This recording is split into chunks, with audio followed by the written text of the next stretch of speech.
خضر نے کہا کیا میں نے نہیں کہا تھا کہ تم میرے ساتھ صبر نہ کر سکو گے؟ موسیٰ نے کہا کہ جو بھول مجھ سے ہوئی اس پر مواخذہ نہ کیجیے اور میرے معاملے میں مجھ پر مشکل نہ ڈالیے۔ پھر دونوں چلے، یہاں تک کہ رستے میں ایک لڑکا ملا تو خضر نے اسے مار ڈالا۔ موسیٰ نے کہا کہ آپ نے ایک بے گناہ شخص کو ناحق بغیر قصاص کے مار ڈالا، یہ تو آپ نے بری بات کی۔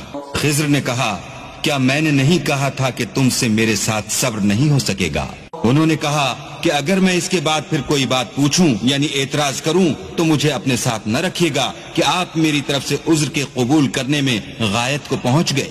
پھر دونوں چلے، یہاں تک کہ ایک گاؤں والوں کے پاس پہنچے اور ان سے کھانا طلب کیا۔ انہوں نے ان کی ضیافت کرنے سے انکار کیا۔ پھر انہوں نے وہاں ایک دیوار دیکھی جو جھک کر گرا چاہتی تھی تو خضر نے اس کو سیدھا کر دیا۔ موسیٰ نے کہا کہ اگر آپ چاہتے تو ان سے اس کا معاوضہ لیتے۔